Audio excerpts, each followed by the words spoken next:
नमस्कार.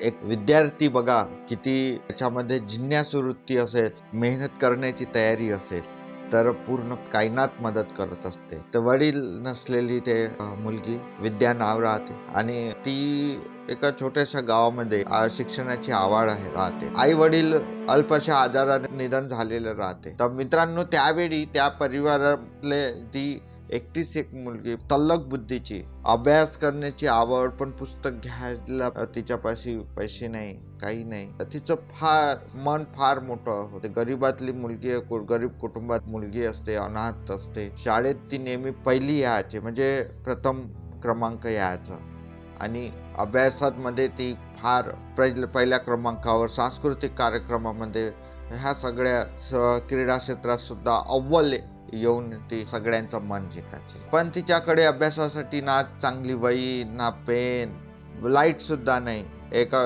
गावातल्या एका मंदिरामध्ये लाईट चालू करून ती अभ्यास करत राहायची, लिहायची, शिकायची. ही जी जिज्ञासू वृत्ती होती. एके दिवशी त्या गावामध्ये नवीन शिक्षक बदली झाली, जुने गेले, नवीन आले. तर त्या बाकीचे मुले खेळताय, पण सगळे बघतात ना, मुलं जे काही शिक्षकांना दिसून येते, हिरा किती चिखलात असो किंवा कुठेही असो, परंतु तो हिरा खणखणणारा हिरा असो. तर ते सगळे खेळत आहे, परंतु ती गणित सोडवण्यात मग्न. तर शिक्षक फार तिच्याकडे कुतूहलाने पाहत असतात आणि मग त्यावेळी शिक्षक तिला बोलावतात आणि विचारतात, विद्या, तुझ्याकडे काही पुस्तक नाही का? विद्या हसत म्हणते, नाही सर, पण मी थांबणार नाही, रोज शिकणार. त्यामुळे त्या शिक्षकाचं मन खूप भरून येते. शिक्षकाच्या डोळ्यात पाणी येते. ते शिक्षक आपल्या सॅलरी तिला पुस्तक, वही आणि गावातून इतर जे काही दुकानदार असते किंवा एखादी व्यापारी असते, ज्यांचं मन मोठं असते, त्यांना पैसा तर असतेच त्यांच्याकडे, परंतु ते अशा सत्कर्मासाठी लावण्यासाठी मागं पुढं पाहत नाही. तर काही वर्षांनी ते तिला प्रोत्साहित करतात, बेटा नवोदयची परीक्षा हे ते द्यायला लावतात तिला आणि ती त्याच्यातही अव्वल येते.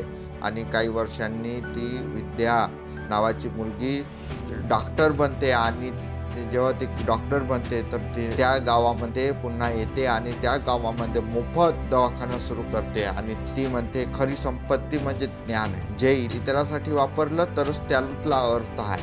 नाहीतर जर आता ती डॉक्टर झाली आणि ती आपल्या इथे जर दवाखाना उदरनिर्वाहासाठी तर कमवू शकते, परंतु त्याचं जे सेवा धर्म जो आहे, तर त्याप्रमाणे ती गावातल्या सगळ्या व्यक्तींना सांगते का तुम्ही जो पैसा, तुम्ही जे काही कमवता, तर ते फक्त तुमच्या एक निस्वार्थपणे तुम्ही मला जे काही दिलेलं आहे, त्याचं ऋण, त्याचं कर्ज मला ह्या रूपामध्ये आज डॉक्टर बनून मला घडवता येणार आहे. आणि ते पण पेड आयुष्यात मी करू शकत नाही, फक्त छोटंसं माझ्याकडून ती सेवा म्हणून ह्या गावासाठी मी देणार आहे.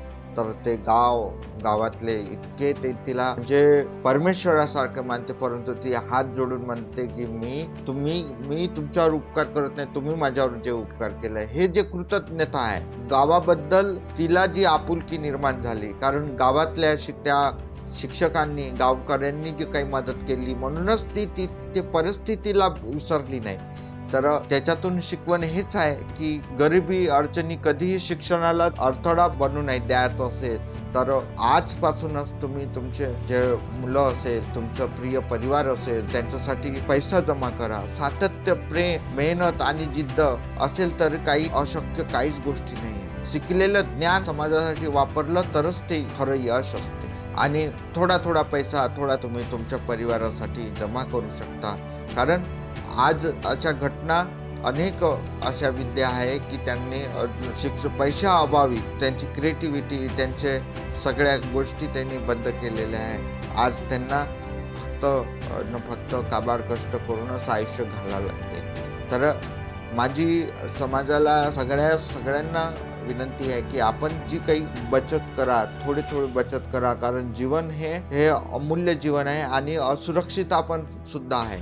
त्यासाठी आपली बचत ही आपल्या प्रिय परिवारासाठी शिक्षणाचे नवे दार खोलणारे आहे. जर आपल्या अचानक कोणत्या अघटित घटना घडते तर त्या विद्यासारखे तसे शिक्षक कधी मिळणार नाही, तसं गाव नाही मिळणार. त्या विद्यासारखे असेच काबाड कष्ट करून आयुष्य पूर्ण त्यांचं असंच जाणार. त्यासाठी आज काही वेळ आहे, त्या वेळेचा आपण फायदा घेऊया.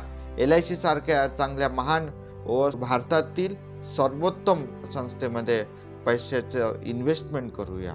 मी तुम्हाला हमी देतो, परमेश्वराला साक्षी देऊन हमी, की अशा याच्यामध्ये आपले पैसे तर मिळणारच, 2 गुणा 3 गुणा मिळणार, पण अघटित घटनेच्या वेळी सुद्धा मुलीचे शिक्षण हे अबाधित होणार नाही. तर मित्रांनो, हा व्हिडिओ आपल्याला कसा वाटला आणि ह्या व्हिडिओमधून तुम्ही काय शिकले तर नक्की मला याच्यातून सांगा. आणि हा व्हिडिओला सबस्क्राईब करा, म्हणजे तुम्हाला नवीन नवीन व्हिडिओ, असे प्रेरणादायी व्हिडिओ तुम्हाला याच्यातून मिळेल.